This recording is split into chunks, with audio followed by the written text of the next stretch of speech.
The mass of the Earth is 6 into 10 power 24 kg and that of the Moon is 7.10 power 22 kg.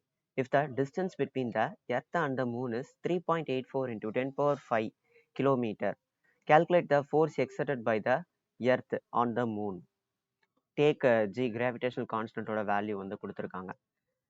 Okay, so இந்த கேள்வியை பொறுத்த வரைக்கும் இது என்சிஆர்டியோட chapter 10 கிராவிடேஷனில் வந்து கேட்டிருக்காங்க. ஓகேவா, 9th என்சிஆர்டியோட சாப்டர் 10 கிராவிடேஷனில் வந்து கேட்டிருக்காங்க.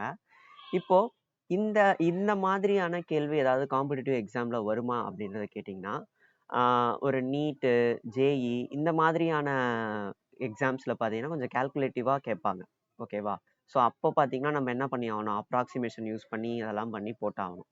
ஆனால் ஒரு ரயில்வேவை பொறுத்த வரைக்கும் ஒரு எஸ்எஸ்சி எக்ஸாமை பொறுத்த வரைக்கும் இந்த மாதிரியான எக்ஸாம்ஸ்லலாம் வந்து இந்த மாதிரியான கால்குலேட்டிவ் கொஷின்ஸ் வந்து கேட்க மாட்டாங்க. இந்த மாதிரி நிறையா பாயிண்ட் வச்ச கேள்வி, பவர்ஸ் வச்ச கேள்வி இதெல்லாம் வந்து மேக்ஸிமம் வராது. நான் வந்து ரீசெண்டாக நடந்த ரயில்வே எக்ஸாமோட பேப்பர்ஸ் இது எல்லாமே வந்து செக் பண்ணி பார்த்தேன். இந்த மாதிரி கேள்வி இல்லை.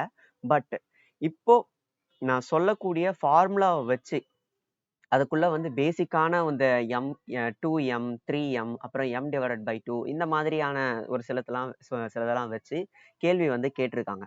ஸோ நம்ம இந்த சம்ல முக்கியமா வந்து நம்ம கால்குலேஷன் பார்ட்டை வந்து இது பண்ணிட்டு கட் பண்ணிட்டு நம்ம இதுக்கு என்ன ஃபார்முலா யூஸ் பண்றோமோ அதை நம்ம கான்சென்ட்ரேட் பண்ணணும். என்ன ஃபார்முலா அப்படின்னா F is equal to G m1 into m2 divided by d square.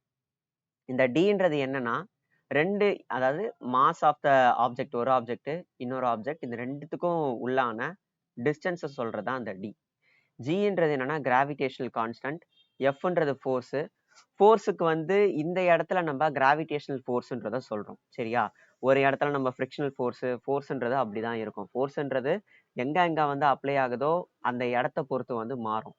இதே மாதிரி வந்து ஃபோர்ஸ்ன்றது பார்த்தீங்கன்னா ஃபோர்ஸ் ஆஃப் அட்ராக்ஷன் இந்த கூலும்ஸ் லால கூட வரும். F is equal to K Q1 Q2 divided by R square அப்படின்ட்டு வரும். இதுவும் அப்படியே வந்து ரேட் ஆகக்கூடியதான். இங்கே என்னன்னா கிராவிடேஷனல் கான்ஸ்டன்ட் வரும். இங்கே பார்த்தீங்கன்னா 9 into 10 power 9 அப்படின்ற ஒரு நம்பர் வரும். அவ்வளோதானே தவிர வேற எதுவுமே இல்லை. சரி, ஓகே, நம்ம எல்லா வேல்யூமே அப்ளை பண்ணலாம். F is equal to நம்ம மாஸ் வந்து ஒரு மாசம் என்ன எடுத்துக்கலாம் அப்படின்னா கிராவிடேஷனல் கான்ஸ்டன்ட் முன்னாடியே கொடுத்துட்டான். ஸோ ஜியோட வேல்யூ பார்த்தீங்கன்னா 6.7 into 10 power minus 11 newton metre square per kg square அப்படின்னு இருக்கு. சரி, ஓகே. மாஸ் M1 என்ன எடுத்துக்கலாம், இங்க 6 into 10 power 24 kgன்னு இருக்கு. ஸோ அதெல்லாம் நம்ம எடுத்துப்போம். 10 into 6 into 10 power 24 kg. M2 எதை எடுத்துக்கலாம், 3 எடுத்துக்கலாம். 7.4 into 10 power 22 kg.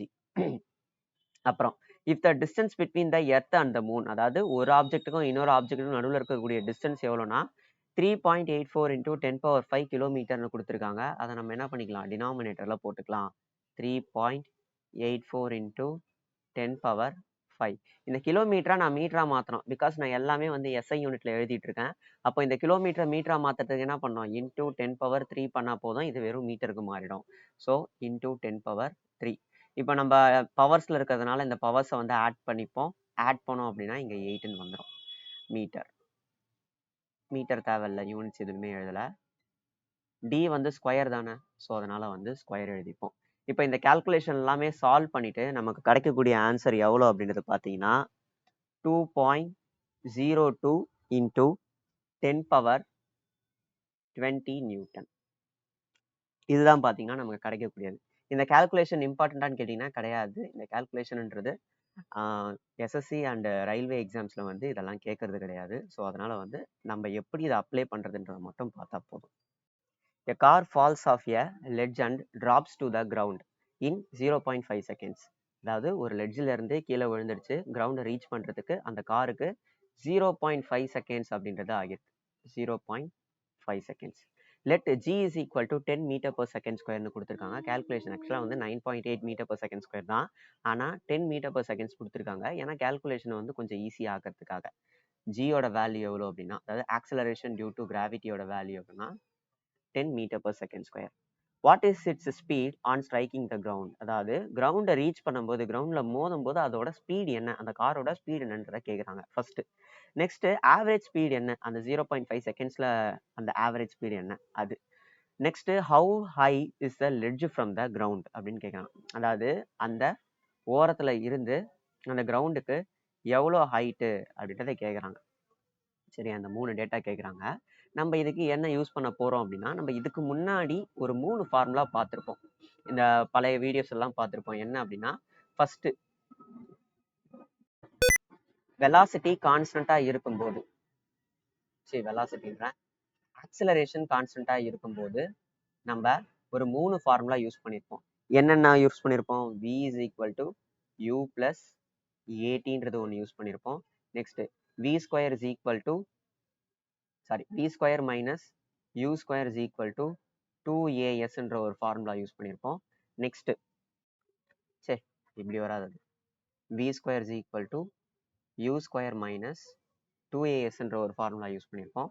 நெக்ஸ்ட் பார்த்தீங்கன்னா s is equal to ut plus half at square அப்படின்ற ஒரு ஃபார்முலா. மொத்தம் இந்த 3 ஃபார்முலா தான் யூஸ் ஆக போகுது. என்ன அப்படின்னா, இந்த ஆக்சலரேஷன் இருக்குல்ல, இங்க ஆக்சலரேஷன் இருக்கிற டேர்ம் எல்லாத்துலயுமே வந்து ஜி வந்துடும். ஏன்னா இங்கேயும் வந்து ஆக்சலரேஷன் இருக்கு, ஆக்சலரேஷன் டியூ டு கிராவிட்டி இந்த ஜின்றது இருக்கு. சரியா? ஸோ ஃபர்ஸ்ட் எனக்கு தேவை என்னன்னா வி என்ன அப்படின்றது, அதாவது ஃபைனல் வெலாசிட்டி என்னன்றது தேவை. ஸோ யூ இனிஷியல் வெலாசிட்டி என்னவா இருக்கும், அதாவது கீழே விழும்போது அதோட வெலாசிட்டின்றது 0வா இருக்கும். அதுக்கப்புறம் தான் கொஞ்சம் கொஞ்சமா அந்த ஆக்சலரேஷனால வந்து வெலாசிட்டின்றது இன்க்ரீஸ் ஆக போகுது. கரெக்டா? ஸோ அப்போ v is equal to u plus at. வியோட வேல்யூ என்னது, வியோட வேல்யூ தான் நம்ம கண்டுபிடிக்கணும். யூவோட வேல்யூ 0. ஸோ ஏன்றதுக்கு பதிலாக நான் g யூஸ் பண்ணிக்கிறேன். gt 10 இன்டூ என்னது 0.5 செகண்ட்ஸ். So 1/2 velocity. ஸோ அப்போ என்ன வரும், 5 மீட்டர் பர் செகண்ட்ன்றது தான் என்னோட ஃபைனல் வெலாசிட்டி. ஸோ இது நான் கண்டுபிடிச்சிட்டேன். அடுத்து what is it's average speed during the 0.5 seconds அப்படின்னு கேட்குறாங்க. அந்த 0.5 செகண்ட்ஸில் அதோட ஆவரேஜ் ஸ்பீட் என்னன்னு கேட்குறாங்க. ஸோ அதை நம்ம என்ன பண்ணிக்கலாம், initial speed plus final speed divided by 2, average தானே, அதுதான் பார்த்தீங்கன்னா ஆவரேஜ் ஸ்பீட். அதை நம்ம இங்கே யூஸ் பண்ணிப்போம். இனிஷியல் ஸ்பீடுன்றது பார்த்தீங்கன்னா 0, ஃபைனல் ஸ்பீடு எவ்வளோ அப்படின்னா 5 metre per second. So 0 plus 5 divided by 2, 2.5 metre per செகண்ட்ன்றதான் என்னோட average speed. How high is the ledge from the ground அப்படின்னு கேட்குறாங்க. ஸோ எவ்வளோ ஹைட்டு. சரியா? இப்படி கேட்கும்போது நம்ம என்ன பண்ணுறது, நம்ம வந்து இந்த ஃபார்முலா யூஸ் பண்ணிப்போம். இந்த ஃபார்முலா என்ன கொடுத்துருக்காங்க, s is equal to ut plus half atக்கு பதிலாக gtன்னு போட்டுக்கலாம். gt square. எஸ்ன்றது தான் நமக்கு டிஸ்டன்ஸு. இந்த டிஸ்டன்ஸ்ன்றதை நம்ம லீனியராக எப்படி கவனிப்போம், இங்கே என்னன்னா இங்கேருந்து இங்கே அப்படின்றதான் பார்க்குறோம். ஓகேவா? ஸோ யூன்றது 0, அதனால இந்த டேர்ம் ஃபுல்லாகவே வந்து 0 ஆகிடும். ஹாஃப் ஜின்றது என்ன 10 இன்டூ டீயோட வேல்யூ எவ்வளோ, ஹாஃப். So 1/2 into 1/2. ரைட்டா? இதை நம்ம சால்வ் பண்ணோம் அப்படின்னா நமக்கு கிடைக்கக்கூடியது 10 டிவைடட் பை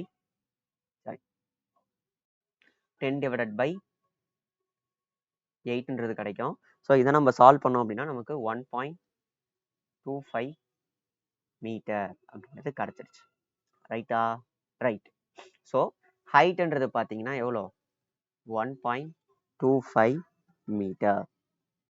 ஆக்சுவலாக நம்ம இது இந்த ஃபார்முலா யூஸ் பண்ணி கூட போடலாம். இங்கே வந்து ஒரு சின்ன சைன் சேஞ்ச் ப்ளஸ்ன்னு வரும். ஏன்னா வந்து இங்கே ஆக்சலரேஷன் ஜின்ற இருக்கிறதுனால வந்து ஒரு சில சம்மில் வந்து மைனஸில் வரும். அதை நான் அடுத்து சொல்கிறேன். இப்போதைக்கு இங்கே ப்ளஸில் தான் வரும். ஸோ வி ஸ்கொயர் நமக்கு ஆல்ரெடி தெரியும். என்னது, வின்றது 5. ஸோ 5 25. இனிஷியல் வெலாசிட்டின்றது 0, 2 இன்டூ ஆக்சலரேஷன்ன்றது 10, எனக்கு டிஸ்டன்ஸ்ன்றது தேவை எஸ். இப்போ என்ன பண்ணிக்கலாம், கேன்சல் பண்ணிக்கலாமா, 5 டிவைடட் பை 2. அப்போ 5 divided by 4 is equal to s ன்னு வரும், which is 1.25 meter.